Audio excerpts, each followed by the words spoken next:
Olá, eu sou a Amanda, estou aqui com a Juliana, somos alunas de farmácia da Unibrasil e estamos aqui com a doutora Ana Bufara, farmacêutica, que irá nos dizer mais assuntos sobre essa inserção no mercado de trabalho de farmacêutico e contar sobre a sua trajetória. Ana, agradecemos a presença, a disponibilidade. Imagina, obrigada a vocês. Uhum. Meu nome é Ana Luísa, eu sou chefe da unidade de análises clínicas e anatomia patológica do Hospital das Clínicas, vinculado à UFPR.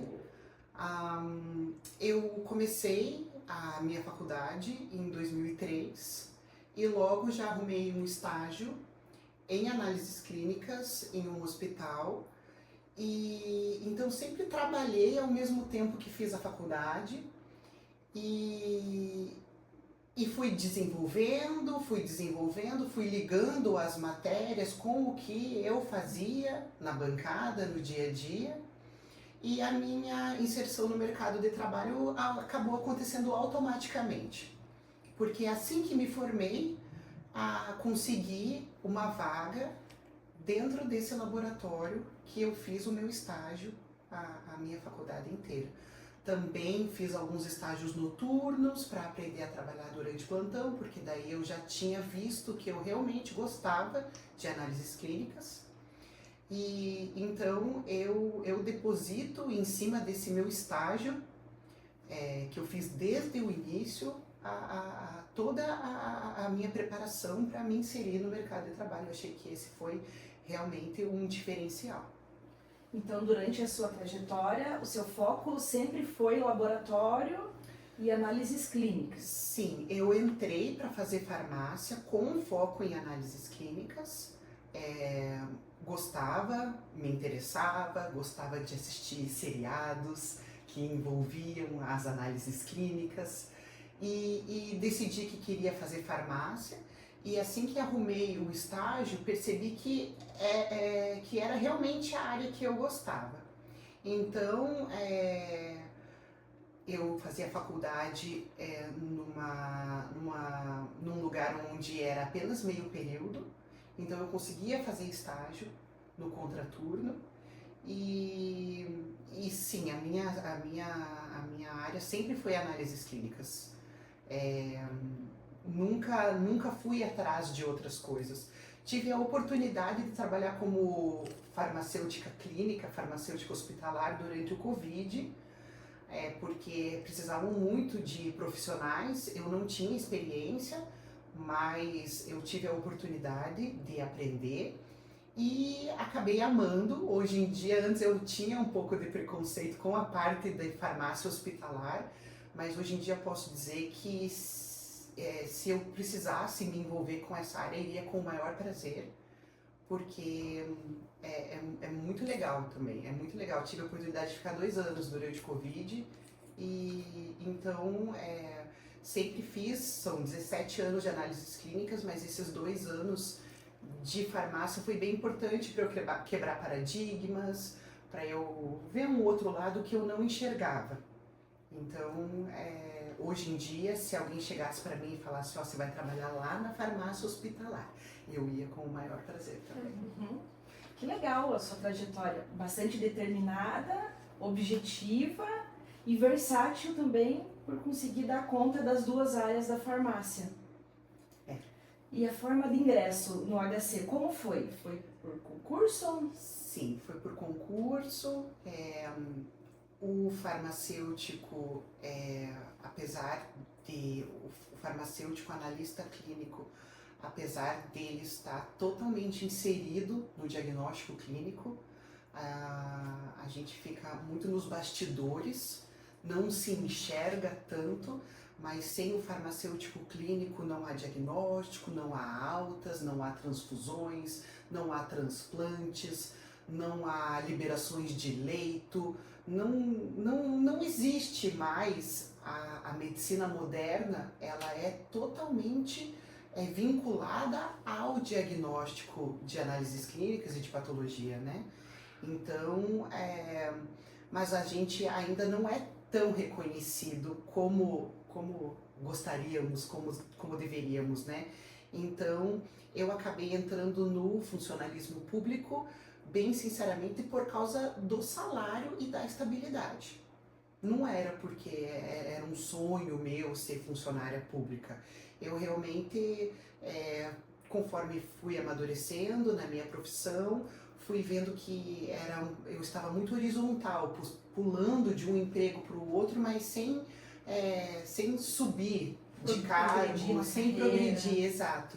E daí teve a oportunidade de eu fazer o concurso. Já tinha 33 anos quando eu entrei, então resolvi já, não, né, tem gente que entra bem cedinho, né? Eu demorei um pouco para escolher esse caminho e não me arrependo de forma nenhuma. Realmente, para você ser um pouco mais valorizado financeiramente, às vezes precisa, no caso do farmacêutico, uma das opções a carreira como funcionário público, né? É uma ótima opção para se desenvolver profissionalmente, construir uma carreira, aliar estudos. Sim. E a profissão.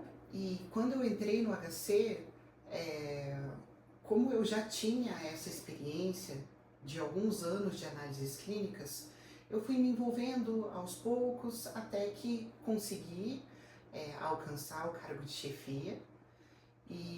Mas eu só estou aqui agora por causa dos anos que eu tinha antes. Talvez se eu tivesse entrado muito novinha, eu não tivesse conseguido desenvolver, né, me desenvolver profissionalmente para agora estar aqui como chefia. Então, na verdade, eu acho que eu entrei madura aqui dentro, então acabou que deu tudo certo. Uhum. E como é estar no cargo de chefia? Acaba tendo que desenvolver umas habilidades diferenciadas da farmácia? Sim. Aqui no funcionalismo público é tudo muito pulverizado. A gente, devido à transparência, a gente precisa se envolver nos processos licitatórios. A gente não se envolve apenas no controle de qualidade, em gestão de estoques. A gente se envolve em várias outras atividades. E acredito que o maior desafio, para mim, pelo menos, é a gestão de pessoas. Os desafios que o funcionalismo público traz, de você ter que trabalhar em alguma coisa administrativa que você não fazia antes, ou você mexer com alguma coisa financeira que você não fazia antes. Essa parte, para mim, por mais que seja complexo e a gente tem que estudar, para mim o mais complexo, o mais difícil é a análise de gestão de pessoas.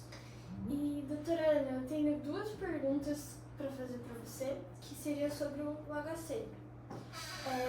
Quantos pacientes vêm por dia? A gente atende de uma média de 300 a 400 pessoas por dia. Uhum. Faz coleta de sangue isso ambulatorial.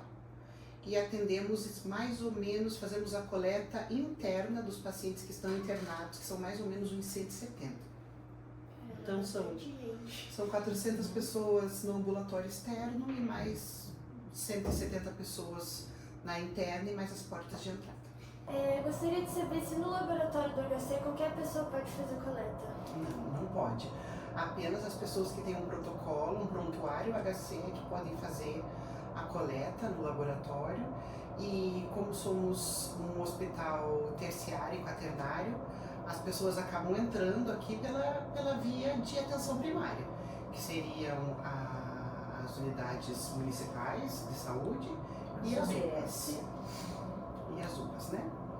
E gostaríamos também de saber como está sendo o uso da ferramenta inteligência artificial e como ela ajuda na gestão dos processos internos. Correto.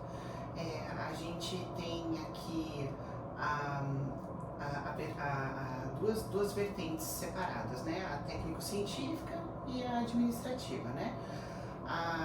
Na administrativa, eu utilizo a ferramenta para fazer instruções de trabalho, para desenvolver POPs, para ajudar a responder ouvidorias de uma forma mais humanizada.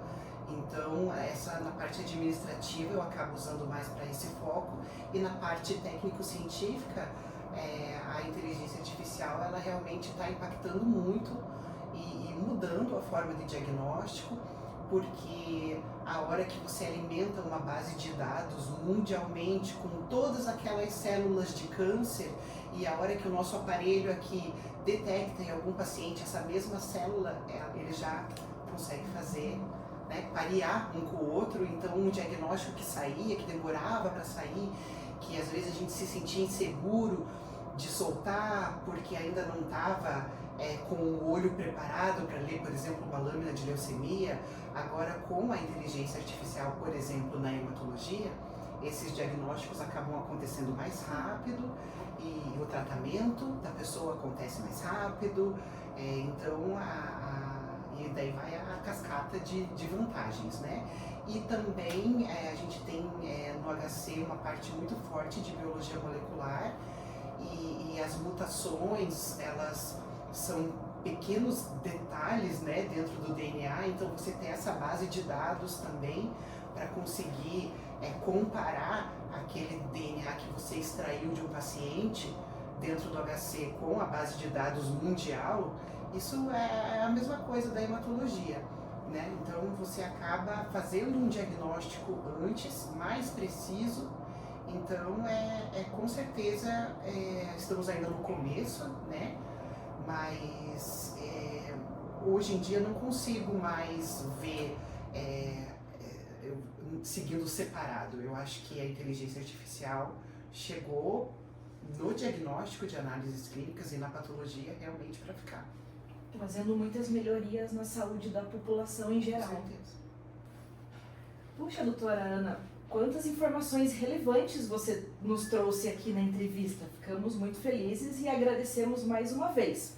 E agora, para finalizar, poderia deixar um recado, uma mensagem para os futuros farmacêuticos? Claro.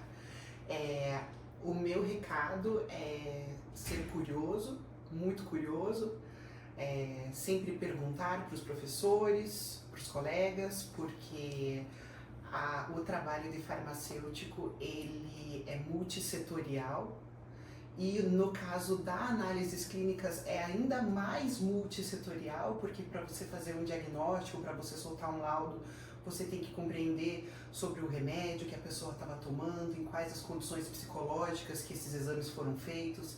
São tantas variáveis, então você ser curioso é essencial. E eu, como eu falei no começo, eu deposito